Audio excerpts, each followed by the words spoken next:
Сэтгэлийн дархлаа нэвтрүүлэг.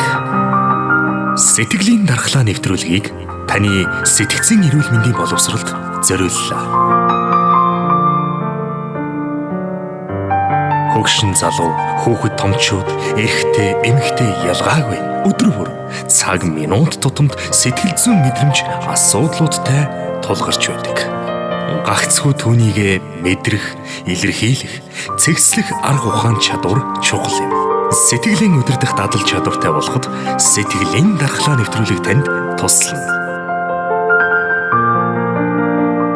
Сэтгэл өвдвөл бие өвддөг. Сэтгэлийн үргэлж хэн баяр хүнгийг тэнцвэл.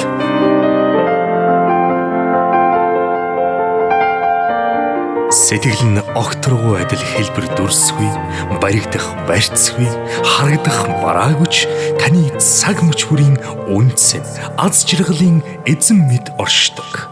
FM 104 эрүүл амьдралын радио сэтгэлийн дархлаа нэвтрүүлэг.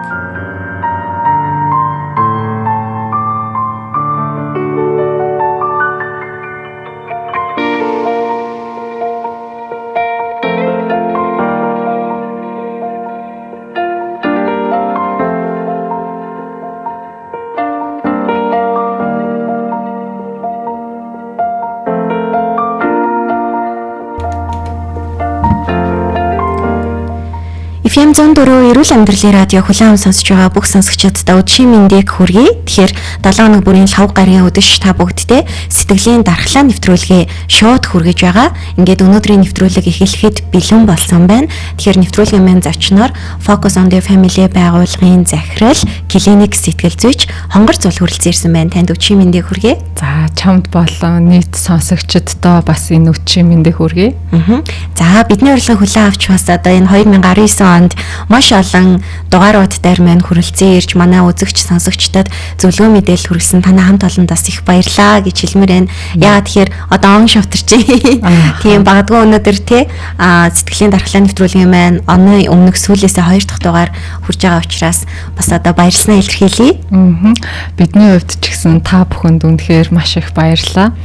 Яагаад гэхээр яг энэ сэтгэл зүйн ялангуяа боловсролыг олон нийтэд одоо түгээж олон нийтэд бас энэ тухай ойлголт өгч тийм ээ энэ тал дээр одоо анхаарах тэр боломжийг олгож байгаа маш мэргэжлийн төвшөнд тийм ээ тэгээд энэ нь одоо тийм маш их үр өгөөжтэй нэвтрүүлэг гэж би маш олон хүмүүсээс сонсч байсан.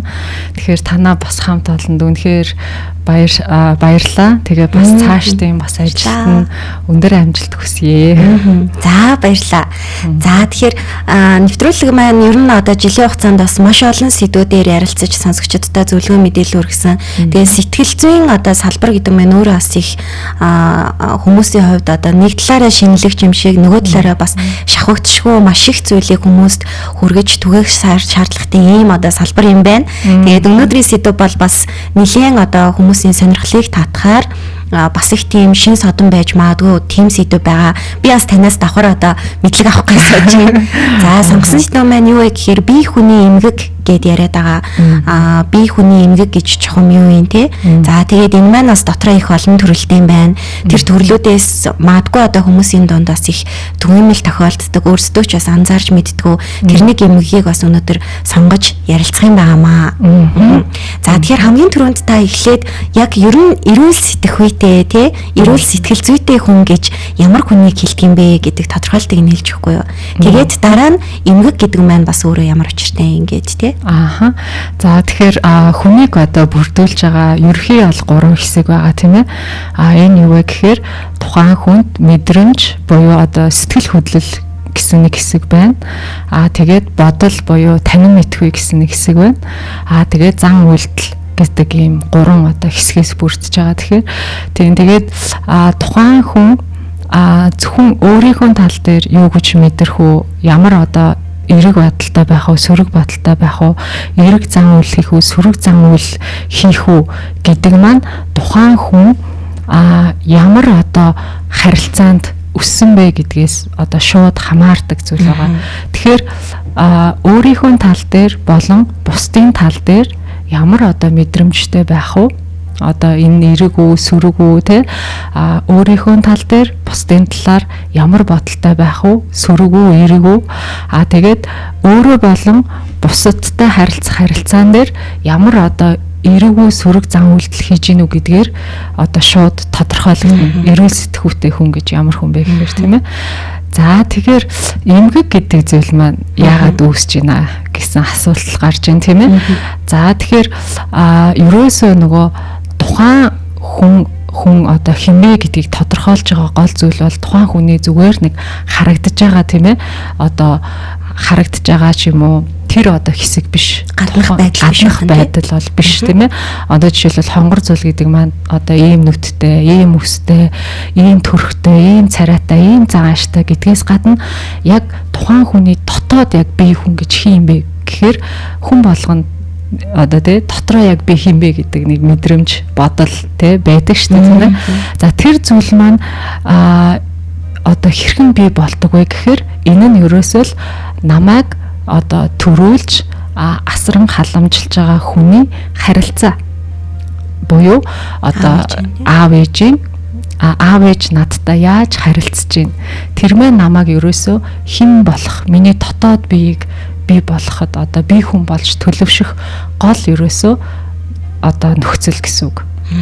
Тийм учраас одоо жишээлх юм бол сэтгэл санааны хувьд одоо маш тогтворгүй ч юм уу те ийм одоо халамжлагчд өссөн бол жишээлбэл ээжинж гэдэг юм уу те энэ тохиолдолд нөгөө хүүхэдтэйгээ бат бөх бус харилцааг буюу одоо энэгшлийг бий болгодог гэж үздэг. За энэ одоо харилцаанд эмгэг гэдэг зүйл үүсдэг юм аа. Тэгэхээр эмгэг гэж юу хэлээд байгаа гэхээр өөрийнхөө талаар болон бусад хүний талаар сөрөг мэдрэмжтэй бодолтой сөрөг зан үйлдэл хийхийг хэлээд байгаа байхгүй юу.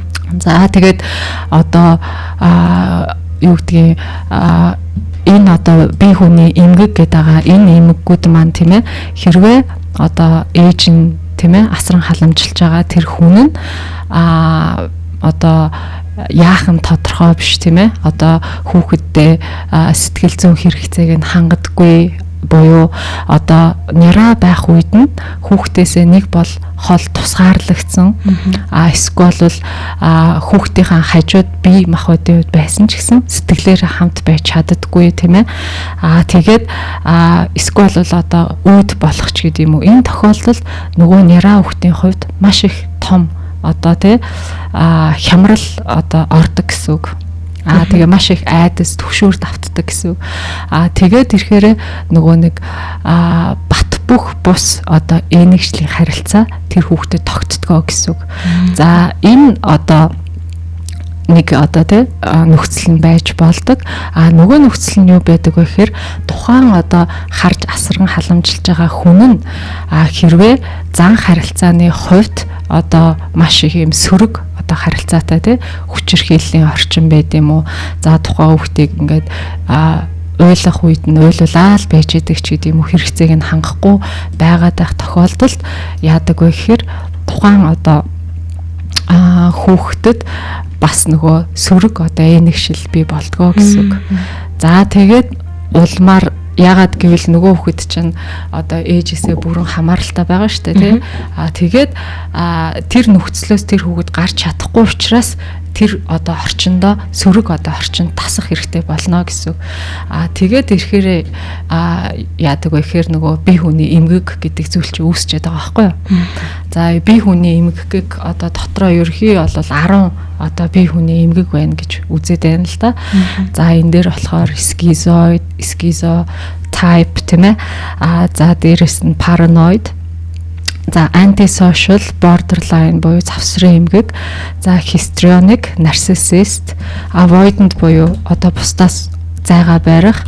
За хамааралтай, за уйлагт бодол, албадмал үеийн эмгэг гэд энэ одоо эмгэгүүд ерөөсөө бүгд 0-аас 3 наснд үүсдэг. Тэгэхээр өөрөөр хэлбэл тухайн хүнийг одоо яг би хинбэ гэдэг тэр мэдрэмжтэй тэр бодол одоо зан үйлслийг хийхэд гол нөлөө үзүүлдэг бол хүн маань миний ээж буюу асран халамжилж байгаа хүн гэсэн шүү дээ тийм ээ. За тэр одоо харилцаанд төрж байгаа тэр мэдрэмж мэдрэмж нь яваандаа миний одоо нөгөө итгэл үнэмшил болдог. Миний итгэл үнэмшил нь яваандаа миний зан үйлдэл болдгоо гэсэн үг байхгүй юу? Бүр ингээд тогтчихсан. Бүр ингээд тогтчихдаг гэсэн үг. Тэгэхээр энэ одоо үеийг хүн бол сандаггүй тийм үү? 3-аас өмнөх үеийг хүн санахгүй. Тэгээд яадаг вэ гэхээр гэхдээ тэр нөгөө энэ харилцаанд үүсэн мэдрэмж нь тэр хүний тархинд хадгалагдсан байдаг. Энийг болохоор бид нэр үл ухамсарлах үе гэж нэрлэдэг байгаа тийм ээ. Тэгээд энэ үед болсон зүйлийг хүн санахгүй. Гэхдээ үр нөлөө нь насан туршид тэр хүнийг дагаж явж байдаг гэсэн үг. Тийм. Одоо бүхий л үйлдэл харилцаанд нь л илрээд байгаа юм шүү дээ. Тийм. Яг үнэ. Нөгөө нэг бие хүн болчлоо гэлдэгдэг шүү дээ. Одоо миний бие хүн юм байна гэд бас нэг хувь хүн гэл яриад байдаг тийм. Тэгэхээр зэрэг нөгөө нас биеинд хүрснээ бие хүн болцсон гэж бас хүмүүс ойлгоод байдаг. Нэгсэндээ сэтгэл зүйн тодорхой хэмжээгээр нөгөө ухамсартай болоод юмыг ингэж тийм ухаж одоо учрыг нь олж чаддаг тийм насанд хүрснийгаа бие хүн болчлоо гэж үздэг шүү дээ. Тэгээ бие хүн болчиход аль хэдийн уг нь бол бага насанд нь энэ нь үүсээ тогтцсон байдаг ахна тий. Тий, яг үнэ. За ингээд 10 төрлийн бие хүний эмгэг гэдэг зүйлийг одоо сэтгэл зүйд оншилж тий нэршиж одоо энэ нэгсэндээ ингээд тогтчихсан гараад ирсэн өвчин эмгэг гэж ойлгох нь шүү дээ тий. Тэгэхээр энэ дундаас түрүүний таны дурдсан нөгөө завсрын эмгэг буюу borderline гэдэг байгаа тий. Тэр эмгэгийн талаар бас өнөөдөр арай илүү дэлгэрэнгүй сонсогчдод хүргэх юм байгаа. Бас сонгож авсан учраас гэсэн тий. Өнөөдрийн нэвтрүүлгээр бас тайлбарлаж хүргэе гэж бодож байна. Тэгэхээр ер нь энэ завсрын эмгэг гэдэг нь бас тий ямар шалтгаанаар яаж үүсдэг юм бэ? Ямар одоо тий хүний амьдралд, сэтгэл зүйд, харилцаанд хор уршигтай нөлөө ийм эмгэг юм бэ гэдгийг та бас тайлбарч хэлж өгөхгүй юу? За тэгэхээр энэ borderline одоо бие хүний эмгэг одоо монголоор бол завсрын эмгэг гэж хэлээд байгаа. Энэ эмгэг маань borderline age-тэй хүүхдүүдэд одоо тусдаг ийм эмгэг гэж хэлж болно. За тэгээд энэ одоо ээж нар ямар ээж нар байдаг вэ гэхэлэр ерөөсөө сэтгэл санааны хувьд маш тогтворгүй. Нэг болвол те одоо маш их ингээл баяр хөөртэй байж ирсэн. Нэг болохоор маш их уур уцаартай болоод тэгээд хүүхдүүд нь болохоор ерөөсөө нөгөө энэ ээж нарын одоо тий АЕВ-ийг нь ерөөсөө олж мэддэггүй яг яах гээд байгааг мэддэггүй тааварлашгүй тийм одоо байдалд байдаг. Тэгээ ийм одоо нөхцөлд одоо бараг л би чамд хайртай, би чамд хайргүй гэдэг яг энэ одоо завсрын дунд өсдөг гэсэн үг байхгүй юу?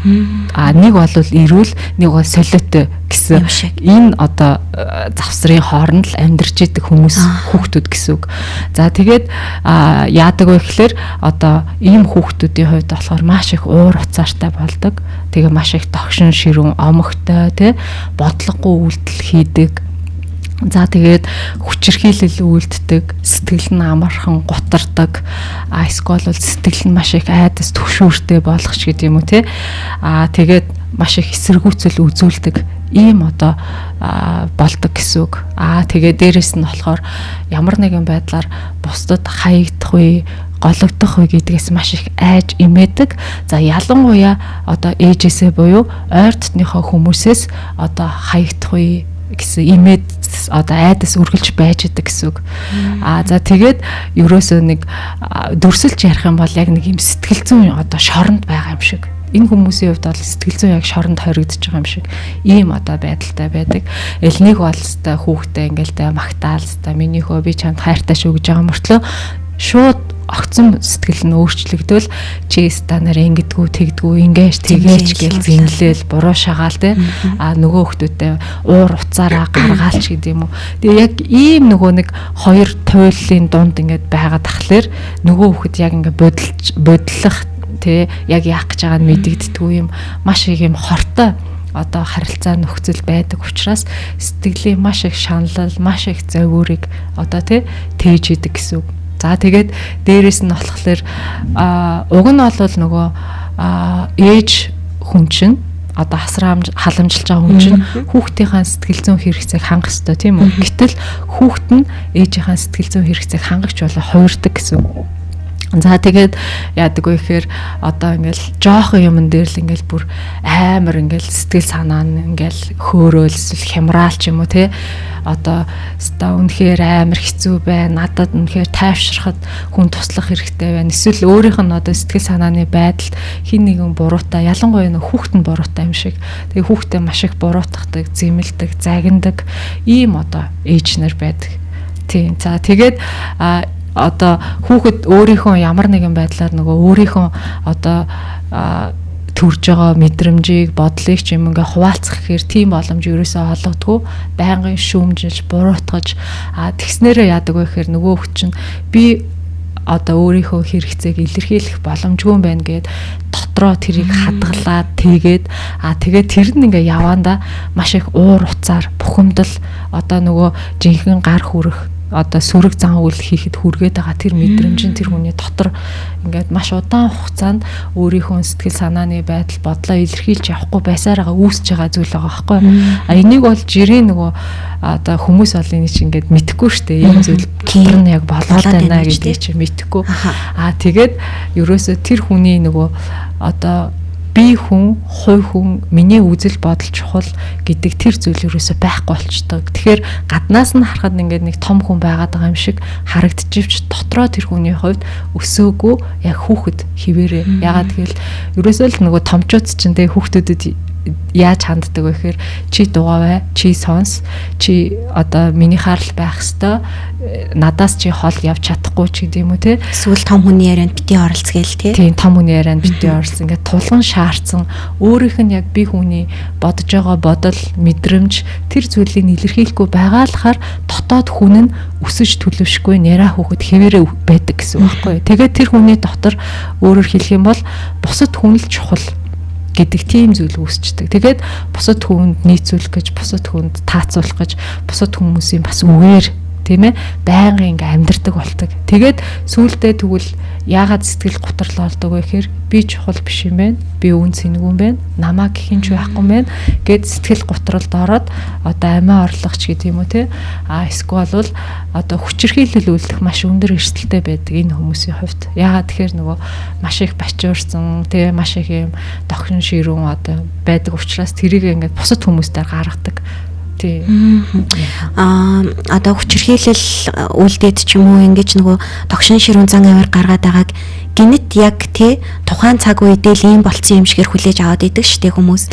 Энэ ер нь л ийм ууртай сагсуу тий юу ч хийж мэдэх хүн байна. Одоо зүгээр юм шиг хэрнээ ийм үйлдэл гаргана гэж бодсонгүй ч гэдэг юм уу ингээд хүмүүсийн гайхшралд оруулахаар үйлдэл яг ингээд нөхцөл байдал бүрдэх үед зарим хүмүүсээс гарчдаг штэ. Тэгэхээр энэ бол бүр багаас нь ингээд дотор нь аль хэдийн бий болчихсон юм сэтгэл зүйн одоо нэгсэндээ хямралж гэх юм уу тий асуудал байх нь байна тий. Яг зөв. Тэгэхээр одоогийн харилцаанд энэ хүн л намайг ингэж нөгөө бухимдуулаад ингээд цохот хүргэлээ гэж бодоод идэг үгүй. Энэ бол нөгөө бүр багд үүссэн мэдрэмжийг тэр одоогийн харилцаанд хүн сэтрээж байгаа учраас тэр мэдрэмжээсээ одоо юу гэдэг магадгүй энэ хүн намайг тийм ээ миний үзэл бодлыг хүндлэхгүй, намайг ойлгохгүй, намайг сонсохгүй байх ч гэдэм үү те. Намайг дорд үзлээ. Эсвэл бол одоо юу гэдэг энэ хүн надад орхих гэж байна, намайг хаях гэж байна гэдэг тэр нөгөө мэдрэмжээсээ болоод тэр одоогийн харилцаанд тэр хүнийг цохих, гэмтээх ч юм уу те ийм одоо үйлдэлүүд хийхэд хүрэж гин гэсэн үг байхгүй. Тэгэхээр гол үүсгүүр нь бол бүр бага наснд гэр бүлийн харилцаа орчинд үүссэн байдаг. Тийм учраас энэ хүмүүсийн хувьд удаан нэг хүнтэй одоо харилцааг өргөжлүүлж чаддаггүй.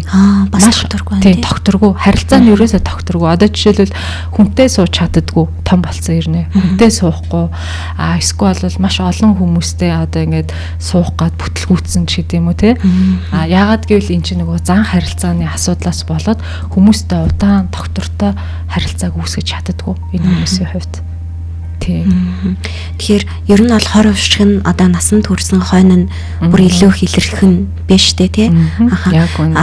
одоо энэ завсрын эмгэг түрүүн та хэлсэн нөгөө яг ээж нь тий хажууд нь ингээд докторгүй байгаад ахаар хүүхэд нь яг тэрэнд нь дунд нь одоо нэгсэндээ нөгөө хадан тавьчуулагсан халууны зулцаг гэдэг шиг байдалд өсөд ийн гэж штэ. Тэгэхээр яг 100% энэ эмгэгийн шалтгаан нь одоо гэр бүлийн орчин гэсэн үг байна тий нэг талаараа. Тий яг үнэ.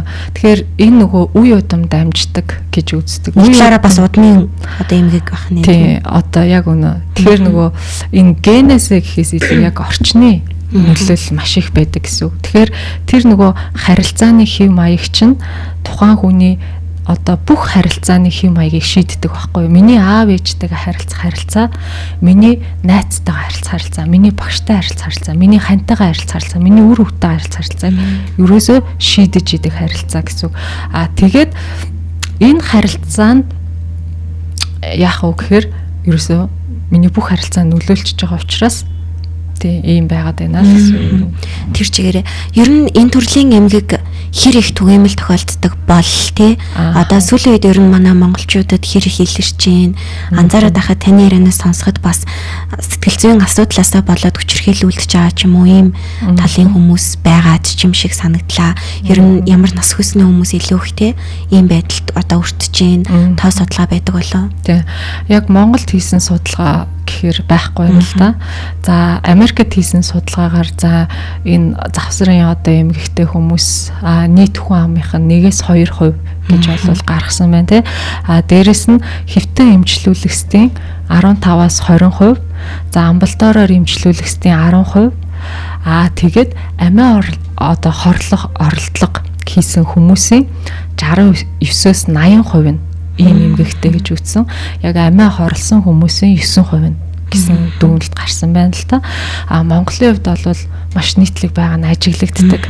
Энийг хүмүүс болохоор нөгөө айгүйх тэгэж бидний нөгөө ахуй соёлтой холбож айгүй одоо эндүрдэг. Энэ одоо эмгэг юм уу яг ахуй соёл үү гэж харахаар айгүй хэцүү. Одоо би жишээлбэл нэг жишээ дуртай тий. Одоо ингээл нэг хашаанд 3 үеэрээ жишээлбэл монголчууд амьдарч байгаа жишээрээ. За нэг бол нөгөө нэг гэрт ингээ 3 үеэрээ амьдарч байна тий. Тэгээд тэр хүмүүсийн нөгөө нэг бүх юм нь хоорондоо хамааралтай. Би биенээсээ салж хацаж чаддгүй. Тэгсэн хэрнээ би биендээ маш их хор уршгийг одоо авчирч идэг. Би бинийгаа доромжлно, би бинийгаа цохин зодтолтон тий. Тэгсэн хэрнээ ерөөсөө салж хагцдаггүй, хол амьдарч чаддгүй. Ингээл нэг одоо нөгөө тий одоо хашаандаал ингээл бөөнөр амьдраад идэг. Гэтэл тэр нөгөө дарамттай маш их юм одоо тий одоо ялангуяа ээж аавын тэр нөгөө харилцаанд тэр нөгөө дарамт, буруутгал энэ зүйлийг ингээд төвчээл амьдраад байдаг. Эсвэл нөгөө хүчирхийлэл үлдээд байгаа хүмүүсийн хажууд яагаад одоо ингэ те байгаад идэг вэ гэдэг нь бас энэ бол нөгөө эдийн засгийн хамаарал гэхээс илүү сэтгэл зүйн хамааралтай болцсон байдаг гэсэн. Тэгэхээр тухайн хүүхдийн хувьд жишээлбэл ор тас ямар ч одоо ээж ч юм уу асран халамжлагч байхгүй байснаас ядаж муу ээж юм уу асран халамжлагч байх нь тэр хүн дээр байхгүй юу? Тэгэхээр тэр орчноос няраа хөхөд жишээлбэл одоо холдож цогтож чадахгүй учраас тэр орчиндоо дасан зохицох шаардлагатай болдог гэсэн үг.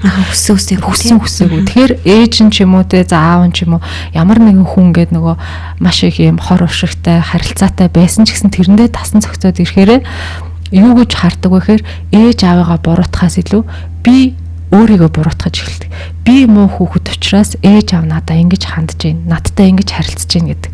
Гэтэл энэ нь өөрөө нөгөө эмгэг буюу гэмтлийг үүсгэж байгаа байхгүй. Гэтэл бусад хүмүүс надад муухай хандаад байгаа учраас надад ийм мэдрэмж, ийм бодол төрөөд байгаа мэн, надад хэцүү байгаа мэн гэдгийг харж чадхаа болждаг. Яагаад гэвэл өөрийгөө буруутгадаг. Тийм учраас энэ хүмүүсийн хувьд нөгөө одоо хүчирхийлэлд байх үедээ юу гэж хардаг вэ гэхээр надаас болоод манай одоо тий хүн надад ингэж гар хурж байна. Надаас болоод хүмүүс надтай ингэж харилцаж байна, хандж байна гэж явцдаг. Тэгээд маш одоо харамсалтай зүйл нь юу вэ гэхээр borderline-тай завсрын эмгэгтэй ээжээс borderline-тай хүүхдүүд гарна, завсрын эмгэгтэй хүүхдүүд гарна. Тэгээд за гардгүй маа гэхэд за нийтлэг одоо нөгөө илүү их одоо өртөөд байгаа хүмүүс нэмэгтэй хүмүүс байдаг. Яагаад эмэгтэй хүмүүс илүү их? Яагаад гэх юм бол нөгөө эмэгтэй хүүхэд чинь нөгөө одоо ээжтэйгээ хүүсийн хувьд нэг байгаа учраас одоо сэтгэл зүйн хувьд салан тусгаарлагдахад одоо амаргүй байдаг. Эрэгтэй хүүхдүүдийн хувьд бол ондоо штэ.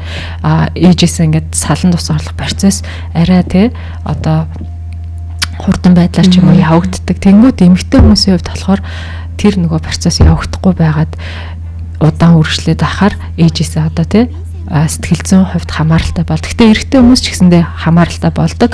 За эрэгтэй хүмүүсийн хувьд завсрын эмгэгтэй болдгоо маа гэхэд ийм одоо ээжийн дор өсөд ирэхээр яадаг вэ гэхээр одоо нарциссист гэдэг одоо бие хүний эмгэгтэй болно. Буюу өөрийгөө одоо маш одоо чухал гэж үзэхтэй бусад хүмүүсийг ойлгодгоо, хайрладгоо, бус нь өөрийнхөө зөвхөн тийм ээ одоо ашиг сонирхлыг ирдэг. Зөвхөн л өөрийнхөө амиа бодох талтай гэсэн илүү их тэр тал руугаа эсвэл маш амжилттай карьерийн хойноос хөөцөлддөг ч гэдэм үү. Ийм одоо болох магадaltaй байдаг. Тэгээд гэхдээ сууж байгаа эхнэрээ сонгохдоо бас л завсрын эмэгтэй хүнийг сонгодог. Ингээд өөр хэлбэл нөгөө бас л нөгөө аврагчийн дүрд орж эхэлдэг гэсэн үг. Тэгэхээр нөгөө хүүхдийн хувьд ээжийнхээ сэтгэл санаа одоо аврагчийн дүрд ордог гэсэн үг.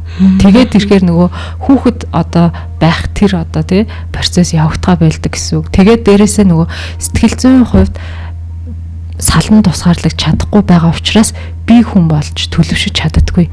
Тэгээ яг нөгөө насанд хүрсэн ч гэсэндээ ээж аваасаа бүрэн хамааралтай байдаг гэсэн. Одоо жишээлбэл Монголын нөхцөл ингээ харъя л да тий.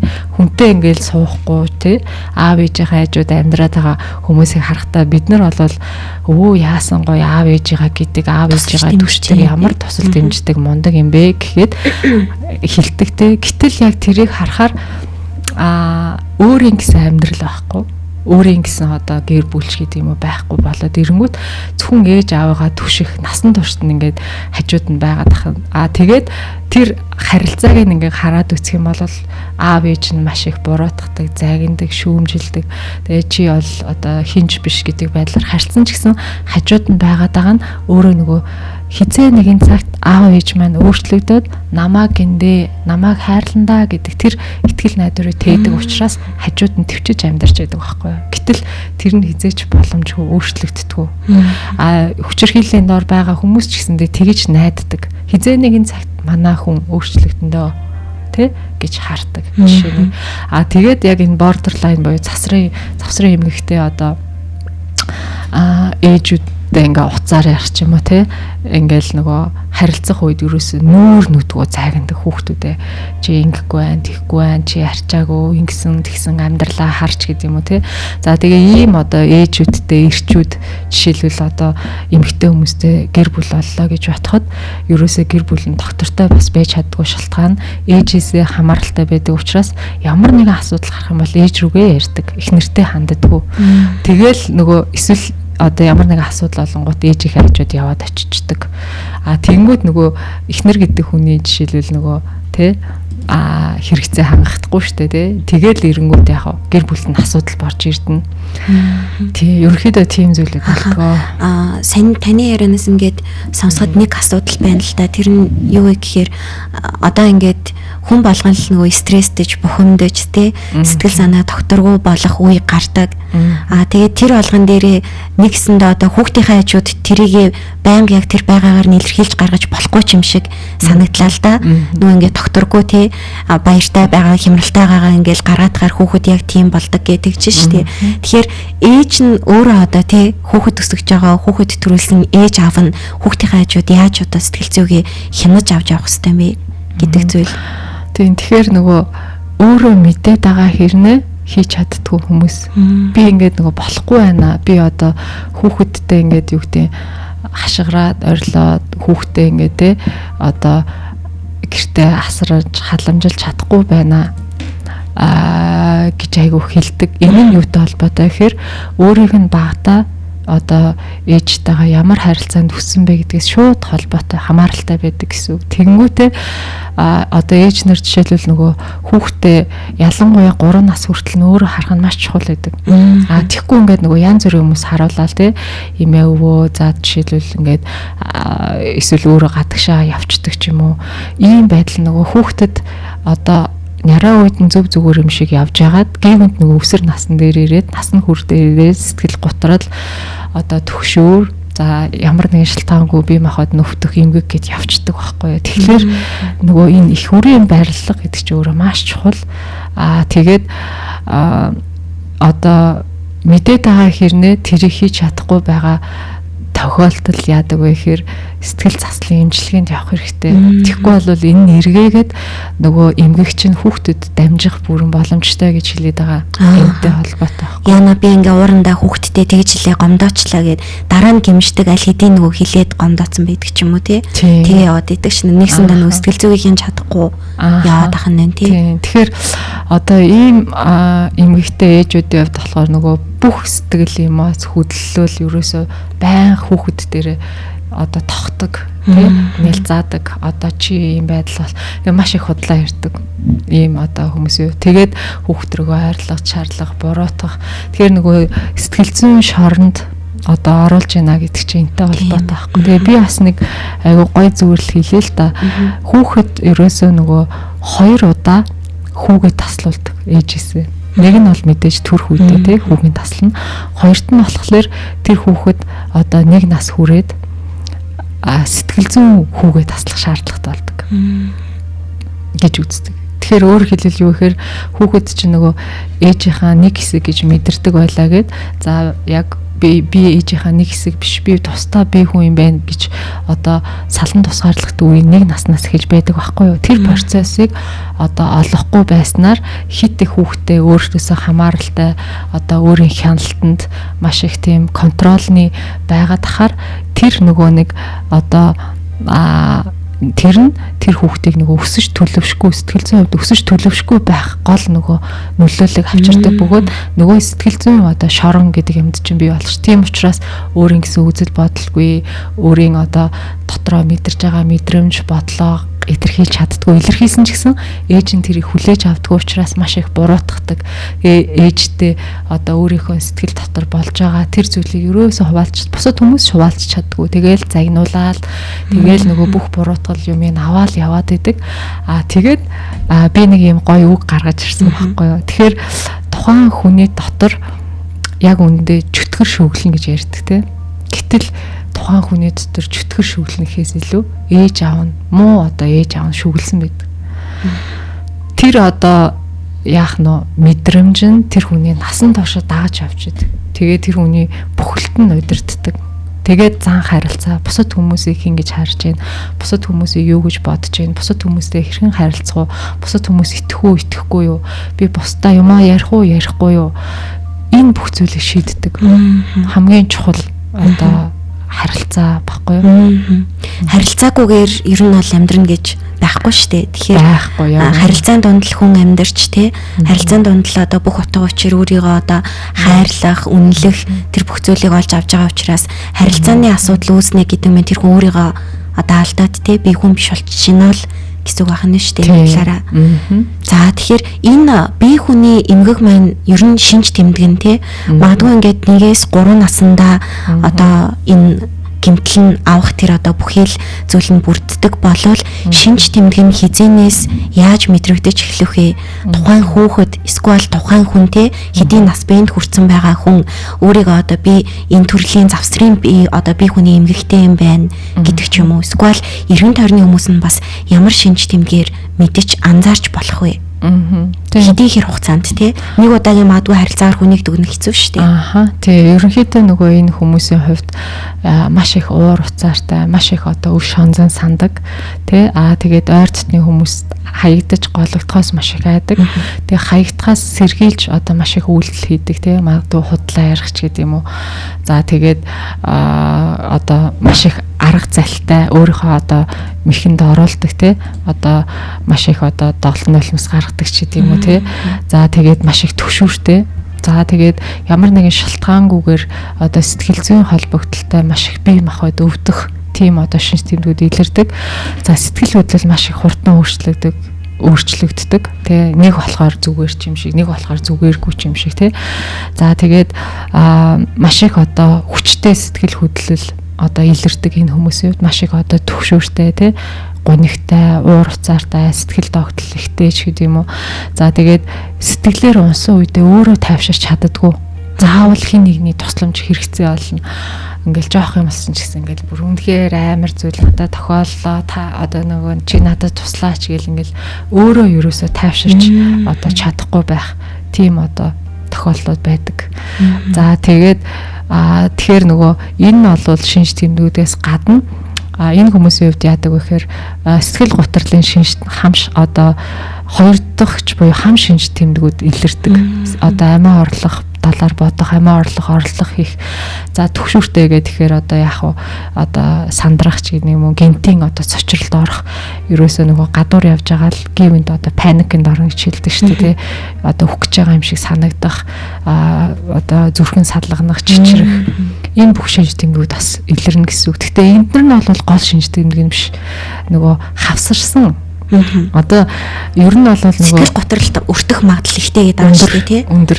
Тэр яг тэр шинж тэмдгүүд бас илэрх юм тий. Тийм. Тэгээд тийм учраас энэ нөгөө нэг шинж тэмдгүүд нь яг юунаас болж үүсээд байна гэдгийг нөгөө олох нь маш чухал байдаг байхгүй юу. Тэгэхээр нөгөө хэрвээ тэр хүн маш их юм хортой одоо харилцаанд донд ялангуяа ойр дотны тийм харилцаанд байдаг бол одоо энэ эмгэгт өртөх магадлал маш өндөр байдгаа гэсэн үг. Тэ. Хүүхдээ ер нь хизэнээс одоо тий таньж анзаарч мэдэж болох вэ? Тийм хүүхдүүдийн хувьд ч гэсэндээ ингээд харахаар угаасаа нөгөө аав ээж хоёрын нь одоо хүүхдүүдтэй хандж байгаа байдлаас бүр илтгэдэг. Маш их одоо бараг л юм болоогүй ахт чинь те хүүхдээ одоо цохих, зодох одоо нэраа хүүхдээ ч гэсэн бүр ингээд ээж нэр ингээд цохид зодох тэгээ дээрэс нь нөгөө үхээд өгөөсэй гэж айгүй хүүхдүүдтэй хэлдэг. Чи үнэхээр энэ дэлхий дээр байхгүй байсан ч болоосоо тий. Тэгээд үнэхээр энэ нөгөө зүйлийг сонсож байгаа хүүхэд тэр зүйлийг ингээд тисээ төвчээд байна гэж байхгүй шүү дээ. Тэр үгийг сонсоод мэдээж би угаасаа үн цэнгүй юм байна. Би угаасаа ээж автаа ийм одоо хүүхэд байгаа учраас амьдраад яах юм тий. Одоо амиа орлого хийдэг. Тийм. Тэгээд нөгөө өсөж том болсон хойно нь яадаг вэ гэхээр ерөөсөө нөгөө хүүхдээ тавьж явуулж чаддгүй өөрөөсөө бүрэн хамааралтай болгочдөг учраас хойноос нь насанд хүрсэн хүнийг утастаал чи хаана юу хийж гин тэ одоо бүрэн хяналтандаа байх гэж хичээдэг гэсэн. Цаана болохоор тэр нөгөө одоо ээж нь гэдэг юм уу маш их төвшүүртэй байгаа байдлаа нөгөө хяналтаар ингэж орлуулдаг байхгүй. Хүнийг хянаж, контролдож чи хиндлөө мессеж бичээд байгаа, чи хизээ гэрхтээ ирэх чинь, чи одоо хаагур юу хийгээд яваад байгаа ч юм бүр нас бий одоо хүрсэн хүнтэй ингэж харилцдаг. Гэтэл тэр хүн чинь уг нь бол нас бий үрээд ээж аваасаа тусдаа өөрийн гэсэн одоо амьдрал ахуй зохиогоод ямар нэгэн байдлаар ингэж амьдрах нь шүү дээ. Түрүүн та нөгөө нэг манай ахын соёлтой бас андуурагдаад байдаг гэд хэлсэн шүү дээ. Одоо яг жишээлбэл саяны нөгөө чи хідээс ирхийн, хаана явна, хинтээ явж гин, яаж нээж гин гэдэг зүйлийг халамж гэж ойлгоод ч юм уу тий. Одоо нэг ингээд нэг хор уршигтай ч юм уу бусад хүмүүст гай болоод байгаа зүйл байхгүй. Намайг ээж маань хайрлж чинь гэдэг юм уу. Тийм өнцгөөс хараад байвал яах вэ? Тий ингээд одоо энэ завсрын эмгэгтэй хүн завсрын эмгэгтэй одоо тий их нэртэй нөхөртэй болох бас боломжтой гэж штэ. Яг ийм харилцаатай. Тэгэхээр энийгээ бид нар зохицоо болоод байгаа юм чи хамаагүй штэ гэж ойлгуул яах вэ? Тэг санагдлаа зүгээр. Тэр хүмүүсийн хувьд нөгөө яг өөрт нь яг ямар одоо тий зовирч юм уу тэр нөгөө амьдралд нь хэцүү байх вэ гэдэг талаас. Хэцүү ингээд нөгөө төвөгтэй, яшигтай одоо үнэхээр хэцүү байсан ч гэсэн тэрийг нөгөө төвчээд яваад байгаа шалтгаан нь өөрийгөө буруутгаад за одоо надаа санаа зовж байгаа байлгүй дээ. Би л болохгүй байгаа учраас надаа ингэж хандж байгаа байлгүй дээ гэдэгт итгэж үнэмшээд байдаг учраас энэ харилцааг тисэж төвчээд яваад идгаа гэсэн үг тийм учраас нөгөө энэ хүмүүсийн хувьд нөгөө сэтгэл заслын имчилгээ шаардлагатай гэсэн үг. Тэгэхгүй бол энэ нөгөө харилцаанд тасцсан учраас энэ харилцаатай хүнээ л сонгодог хамгийн аимшигтай нь одоо энэ нөгөө тухайн хүний одоо үл ухамсархуйг шууд холбоотой зүйл байхгүй юу. Хизээч би юм хүнтэй суухгүй шүү гэж байгаа тийм хүнтэйгээ суучдаг. Айгүй сонирхолтой. Тэгээд энэ зүйлээс нөгөө гарыг гэсэн ч гэсэн гарч чаддгүй гэдгийг нөгөө сэтгэл зүйн нөгөө энэгшилт буюу тэр нөгөө багтаа энэ нөгөө харилцааг л таньдаг мэддэг болсон учраас өөр харилцааг ингэж таньж мэдэхгүй тэр нь бараг хачин сонин одоо болцсон юм шиг санагдаад байдаг учраас тэр одоо нөгөө хэвийн бус харилцааны орчныг л тэрэндээ л таталцаад байдаг гэсэн үг байхгүй нэг ясны. Хамааралтай болчиход байна шүү дээ. Болчиход байна л гэсэн үг. Өөрөө энийг хөндлөнгөөс харж ажиглаж мэдэх боломжтой юу? Эмгэгтэй болсон хүмүүс. Ер нь нөгөө нэг одоо яг ухамсар тархиараа бол мэдээд байдаг. Ямар ядаргаатай юм манай ажилтнаа тэнийг юм ач гэдэг юм айгуу яшигтай юм а гэдэг юм уу те. Тэгж байгаа хэрнээ нөгөө ухамсаргүй төвшөнд энийг хүлээж авч чаддаг байхгүй. Яг тэгэхээр тэгэх юм бол тэр хүний хувьд хинч байхгүй, өөрийг нь гэх хүн байхгүй болчоод байна шүү дээ. Тийм учраас салж чаддаггүй. Жишээлбэл одоо ингээл ямар нэгэн байдлаар гэр бүлийн хүчирхийлэл давтаал тэр хүнээсээ салж ихээр салж чаддгүй. Ягаад гэвэл хинч байхгүй болчих тэр хүний. Гэтэл нөгөө бидний хүмүүсийн хувьд хамгийн чухал хэрэгцээ юу гэхээр хин нэгэн хүнээр хайрлуулах, хин нэгэн хүнээр үнэлүүлэх, хин нэгэн намаа гээсэ гэсэн тэр хэрэгцээ байдаг. Тэр хэрэгцээ хангадаагүй учраас яг нь хортой ч гэсэндээ одоо харилцаанд байх нь ямар ч харилцаанд байхгүй хаас дээр байхгүй. Яа аргагүй ирэхэд л сонгож байгаа л зүйл хийж чадсан шүү дээ. Тэгээд бас түрүү хэлсэн та нөгөө хүчирхийлэл үйлдэх шалтгаан болдог ч гэдэг юм уу те. Бас нөгөө ирээдүйд гарах сүрэг хор уршиг нь нэмэгдэх нь. Тий, яг үнэ. За тэгвэл бие хүний эмгэг маань тэр дундаа саяны та битэрийн яриад байгаа одоо завсрын бие хүний эмгэг ер нь эмчлэгдэх боломжтой юу? Одоо ингээд сонсохны ганцхан тэр хүн өөрийгөө эмчлээд болчих асуудал биш юм шиг санагдлаа л да. Ээж нь, эхнэр нь ч юм уу, хүүхэд нь бас магадгүй аль хэдийн тийм болцсон байх боломжтой ахын тий. Тэгэхээр ер нь эмчилгээг яаж одоо хийх вэ? Яаж тэр хүмүүсийн байдлаас гарах боломжтой вэ? Тийм тэгэхээр энэ тохиолдолд зайлшгүй сэтгэл заслын эмчилгээнд явах хэрэгтэй. Өөрөө одоо эмчилнэ ч гэдэг юм уу тийм зүйл яг боломжгүй. Тийм тэгэхээр ялангуяа нөгөө одоо мэрэгжлийн сэтгцэн эмч клиник сэтгэл засалж одоо ийм хүмүүс энийг болвол таньж мэдээд энэ тохирсон нөгөө сэтгэл заслын аргачлалаар эмчилгээ болвол хийгддэг. Хугацааны хувьд бол удаан хугацаа шаарддаг. Яагаад тэгэхээр хүмүүс ингээд заримдаа 1-2 уулзаал те одоо бүх одоо зүйл ингээл асуудал ингээд шийдэгдэж юм шиг бодоод байдаг. Гэтэл энэ одоо удаан харилцаанд те бараг одоо 20-30 жилийн ийм одоо харилцаанд байсан үнийг 1-2 удаагийн харилцаагаар өөрчлөн гэдэг үндэ боломжгүй байдаг. Ягаад тэгэхээр тэр хүний тархины одоо тархинд ингээд суугдсан байдаг зүйлийг те бид нар тэр нөгөө мэдээллийн замыг өөрчлөх шаардлагатай болдог учраас яадаг вэ гэхээр удаан хугацааны одоо тууштай эмчилгээ шаарддаг.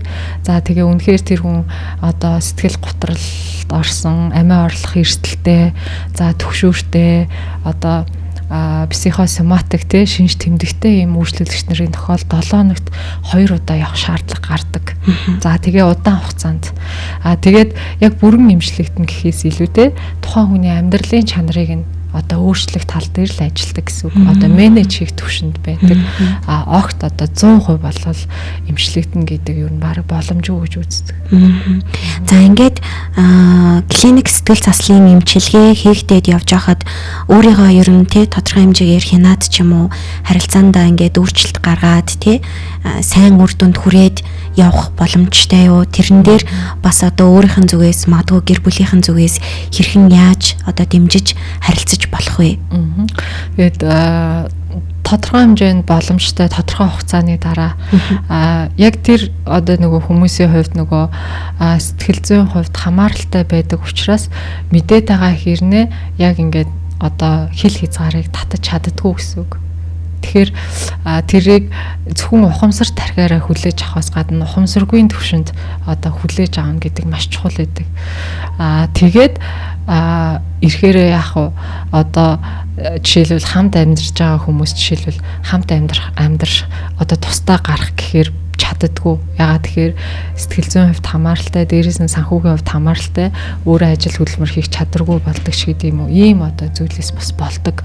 Тэгэхээр тэр хүнийг яах нь тодорхой хэмжээгээр заслын харилцаа одоо эмчилгээ явсны дараа тэр хүн одоо яг тэр харилцаанаас гарах бүрэн боломжтой. Ер нь бол Тэр хүн ингээд өөрийгөө магадгүй те анзаараад ингээд одоо сэтгэл зүйн байгууллага эмнэлэгт хандаад эмчилгээ хийж байгаа тохиолдолд гэр бүлээс хамааралтай байгаа дээ шүү дээ. Тэгэхээр тусдаа гарах хэрэгтэй юу, шаардлагатай юу?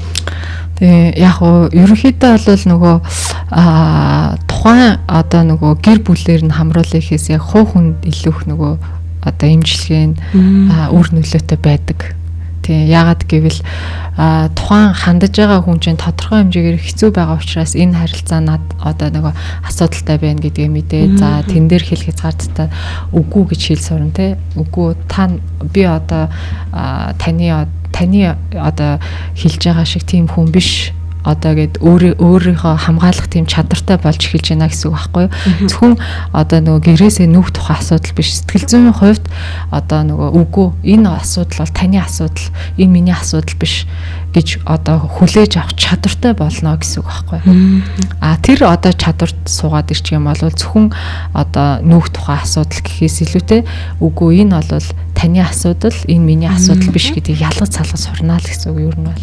За та бүхэн ярилцах цагаас нэлээд явсан байна. Тэгээд би танаас сүүлийн 1-2 асуултыг асууя. Тэгэхээр ер нь одоо тий урьдчилан сэргийлэлт гэдэг зүйл маань их чухал болоод байна шүү дээ. Анзаараад байхад хүмүүс ерөөхдөө дандаа хожимдсон хойно одоо тий сэтгэл зүйн газар эсвэл эмнэлэгт ханддаг ийм байдал их байна. Тэгэхээр зэрэг бүр багаас нь хүүхдээ магадгүй тий одоо бие хүний эмгэгтэй болохгүй тулд сэтгэл зүйн хувьд нь хэрхэн яаж урьдчилан сэргийлж тий зөв эрүүл сэтгхүйтэй өсгөж хүмүүжүүлэх вэ гэдэгт дээр та бас зөвлөгөө мэдээлэл хүргэхгүй юу? Тэгэхээр аль болох нөгөө одоо жирэмсэн байх үед эсвэл одоо жирэмслэгээс өмнө хүүхэд одоо өөрийнхөө сэтгэл зүйн байр байдлыг таньж мэдэх, өөрийнхөө ер нь те би яг сэтгэл зүйн хувьд ямар байгаа, сэтгэл зүйн хувьд одоо те хямралтай байна уу, эсвэл одоо би хүүхэдтэй болох нь те надад ямар байх уу гэдэг дээр илүү их анхаарал тавих те. Хүүхэдтэй болох үед би хүүхдээ хэрхэн өсгөж хүмүүжүүлэх вэ гэдэг талаар тодорхой хэмжээнд таньж мэдэх нь бас маш чухал. Яагаад тэгэхээр би түрүүн хэлсэн тийм ээ. Ерөөсөө няраа үед энэ одоо эмгэг үүсдэг учраас их хүүхдийн байрлал одоо буюу харилцаа гэдэг маань өөрөө маш чухал. Тэгэхээр энэ зүйлийн талаар таньж мэдэх нь өөрөө эрүүл одоо сэтгхүүтэй төрөний ойлаг ярьдаг те. Ийм хүнийг одоо өсгөж хүмүүжүүлнэ. Багад нь ямар нэгэн шинж тэмдэг илэрхгүй байхад энэ хүү зүгээр байна гэсэн үг биш шүү дээ. Сэтгцийн ямар нэгэн эмгэг одоо өвчнчин өөрөө өсвөр наснд буюу насанд хүрсэн илүү их одоо илэрж гардаг зүйл баггүй юу. Тэгэхээр одоо харагдахгүй байгаа зүйл ирээдүйд болохгүй гэсэн үг биш учраас яг нь эргээгээд нөгөө урьдчилан сэргийлэл гэдэг маань энтэй холбоотой юм аа. Ер нь бие хүний эмгэгтэй хүмүүс маань өөрсдөө тий одоо яг сэтгэл зүйн эмнэлэг газарт хандах энэ байдал нь хэр байдаг юм бэ? Хандаж чаддаг болов уу гэдэг байна л да, бас эмчилгээ авч чаддаг юм болов уу? Ер нь бол хандах байдал нь маш бага байдаг. Яагаад гэвэл энэ байдалтай нөгөө тасан зохицсон байдаг учраас эндээс нөгөө гарах арга зам байхгүй гэж боддог. Одоо нөгөө төгжээтэй нэг торон дотор орсон юм шиг сэтгэл зүйн хувьд байдалтай байдаг учраас ямар нэгэн ихтгэл найдвар байхгүй гэж үздэг. Тийм учраас хандах тохиолдол ер нь аюу одоо бага хувьтай байдаг л да. Гэтэл нөгөө нийтлэг одоо гэр бүлүүдэд ингээд байгаад идэг. Тэр нь ингээд нөгөө гэр бүлийн одоо харилцааны асуудал, том асуудлууд болж идэг. Тэгэхээр энэ хүмүүс одоо хандхад ч юм уу яаж туслах вэ те? Одоо ингээд учирсан ийм харилцааны асуудалтай байгаа энэ хүмүүсийг яаж одоо юу гэдэг чи эмчлэх талаар нь дэмжих хэрэгтэй вэ? Тэгэхээр ялангуяа нөгөө энэ одоо нөгөө хүнд ийм одоо нөхцөл байна гэдгийг хүлээн зөвшөөрч чаддгүй байхгүй арга гэрийнх нь бараг л одоо энэ би зүгээр энэ одоо хүүхдэд л буруу байна гэж хандхад хүүхэдтэй уулзаад үцхэд ээж аавынх нь одоо хандлага харилцаан тэр хүүхдийг тийм байдалд оруулсан байдаг байхгүй юу. Гэтэл тэрийгэ хүлээн зөвшөөрдгүү. Тэгээд эмчилгээнд явах боломж болцоог олгодгоо. Тэгэхээр энэ нь эргээгээд нөгөө яг нь тэр хүнд хинч тусалж чадахгүй гэдэг тэр мессежийг бас өгч идэг байхгүй юу. Тэгэхээр хамгийн гол нь хүлээн зөвшөөрөл гэдэг зүйл байдаг. Ямар ч эмчилгээ үр нөлөөтэй байхад тухайн хүн өөрөө хүлээн зөвшөөрөх, арга гэрийнх нь хүлээн зөвшөөрөх, тэгээд эмчилгээнд хамруулах Магадгүй энэ талын одоо тий сүүлийн үед интернет орчин хөгжсөн өссөн газраас мэдээлэл авах боломжтой учраас өөрийгөө магадгүй үнэхээр болохгүй байна уу гэдэгтэр тий боддоороос дүгнэлт хийгээд зөв мэдээлэлтэй болж авч иж тодорхой хэмжээгээр хүлээн зөвшөөрөөд зөв газраа хандах нэг одоо үндсэн нэгдэх нь шүү дээ тий. Тий. Хоёулаг бас яг энэ сэдвээр ярихаар маш олон хүмүүсийн дотор маш олон одоо сэтгэл хөдлөл одоо хэцүү тий байдлууд үүсэж байгаа гэж би бодож байна. Тэгээд тэрнээсээ үндэслээд магадгүй ингээд нэг өөртөө бас оншилдог хүмүүс байдаг тий. Яг болоогүй болцсон юм шиг. Тэгэхээр нөгөө тэр хүмүүс хандаж эхлэхэд битгий өөрийгөө бас оншлоо тий. Ямар нэгэн байдлаар нөгөө мэржлийн одоо тий хүнд хандаад үнэхээр энэ мөн үү биш үү гэхгүй байж ч өөрийгөө оншлоо тэрэндээ ингээд зов шаналаад яваад ирэх хүмүүс бас байдаг шүү. Тэгэхээр тий. За ер нь нөгөө нэг сэтгэл зүйн одоо наандаж зөвлөгөө авах тий тал дээрээ мэрэгжлийн газар ханддаг нэг тийм нэг юу гэдэг чинь дадал одоо манайхан донд суугаагүй л ах шиг байна л да. Тийм магадгүй суучих юм бол тий одоо гэр бүлэрээ нэг сэтгэл зүйн зөвлөгчтэй ч гэдэг юм уу. Эсвэл нэг улиралдаа ядаж нэг удаа миний сэтгэл зүй яагаад байна гэд нэг ханддаг нэг ийм л дадал хэрэгтэй юм шиг санагдаад идэв надад. Тий яг гоо одоо жишээлбэл бид нар ингээл ханаад хүрлээ те бид нар ийм аваад уугаал имжилдэг те одоо эсвэл шүдээ янзлуулдаг ч гэдэм юм уу. Энэ бол нөгөө бидний өдөр тутам байх ёстой зүйл. Эсвэл хүмүүс гоо сайхандаа одоо те ингээл тогтмол хамрагддаг шиг сэтгэл зүй гэдэг бол ерөөсөө тэр хүний амьдралын зүгээр л нэг хэвийн одоо нэг хэсэг байх ёстой. Энэ заавал нэг галзуу солиотой ч юм уу те хүмүүс л одоо анхаардаг гэсэн тийм ойлголт хүмүүсийн доо нийтлэг байдаг тийм биш юм аа. Тэгэхээр адилхан л нөгөө ерөнхий урьдчилан сэргийлэх шинжилгээнд хамрагддаг шиг тийм шинжилгээнд хамрагдаад одоо урьдчилан сэргийлэхтэй мэ зүйлүүд хийдэгтэй яг ижил төстэй зүйл юм аа гэдгийг ойлгосон тохиолдолд үнэхээр тэр хүн сэтгцийн хувьд эрүүл одоо аз жаргалтай амьдрах бүрэн боломжтой. За төгсгөлд нь асуух зүйл маань хаана хандах вэ те маш олон одоо газрууд нь штэ. За магадгүй сэтгцийн эрүүл мэндийн үндэсний төв те сэтгэл зүйн зөвлөгөө өгдөг хувь хүний сэтгэл зүйч. За тэгээ энэ бүх зүйл маань дотроо их ялгаатай юм шиг байгаа те. Сэтгэл засалж, сэтгэл зүйч. За тэгээд клиник сэтгэл засал хийгддгээ гэх түрүүн та бас ярьжсэн. Тэгэхээр яг хаана яаж зөв одоо те хандах вэ гэдэг зүйл маань их чухаллаад байна л да. За тэгэхээр яг энэ одоо бүх бие хүний эмгэгүүдийг сэтгцийн эмч сэтгэл засалж ийм одоо хүмүүс эмчлэх боломжтой. Тэгээд яагаад вэ гэхээр за клиник одоо сэтгэл засалж гэдэг юм уу те яагаад вэ гэхээр энэ нөгөө эмгэгийг одоо энэ яг эмгэг байна гэдгийг онцлоод тэрэнд таарсан эмчилгээ хийх одоо хийн тулд нарийн мэрэгсэн байх шаардлагатай байдаг байхгүй юу. Тийм учраас жирийн одоо сэтгэл зүйчэд хандах юм бол тийм өөр нөлөөтэй байж чадахгүй. Тэгэхээр сэтгэл засал сэтгцийн эмчэд хандах нь илүү их өөр нөлөөтэй. Мэдээж нөгөө тухайн эмчийн ч гэдэг юм сэтгэл засалчийн өөрийнх нь мэрэгсэн байдал тэгээд ямар одоо эмчилгээ хийх үү гэдгийг мэдээж бас ялгаатай байдаг. Тийм.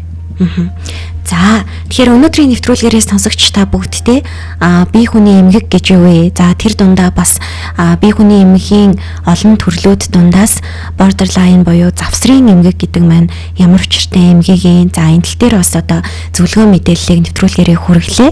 Тэгэхээр нэвтрүүлгийн маань зочноор Focus on the Family байгууллагын захирал клиник сэтгэл зүйч Хонгорцул оролцож бас манай сонсогчдод маш үнцэнтэй мэдээлэл зөвлөгөө хүргэлээ. Танд маш их баярлалаа. За та бүхэнд бас маш их баярлалаа. Тэгээд шинэ оноо бас сайхан ухтаарай гэж бас өрөөё.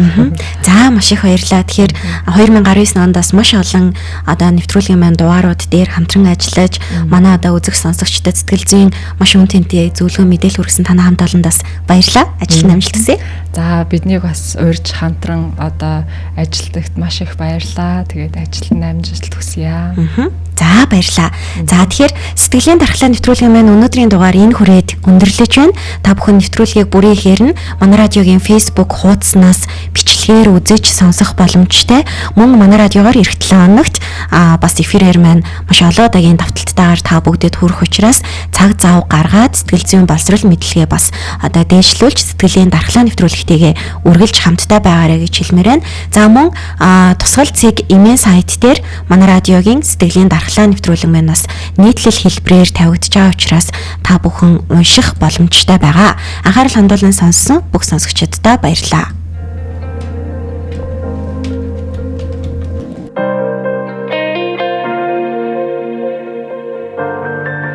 Сэтгэлийн дархлаа нэвтрүүлэг. Сэтгэлийн дархлаа нэвтрүүлгийг таны сэтгцэн эрүүл мэндийн боловсролд зориуллаа. Хөгшин залуу, хүүхэд томчууд, эрэгтэй, эмэгтэй ялгаагүй өдөр бүр цаг минут тутамд сэтгэл зүйн мэдрэмж асуудлуудтай тулгарч байдаг. Гагцхүү түүнийгэ мэдрэх, илэрхийлэх, цэгцлэх арга ухаан чадвар чухал юм. Сэтгэлийн удирдах дадал чадвартай болоход сэтгэлийн дархлаа нэвтрүүлэг танд туслана. Сэтгэл өвдвөл бие өвддөг. Сэтгэлийн үргэлж хэн баяр хүнгийг тэнцвэл.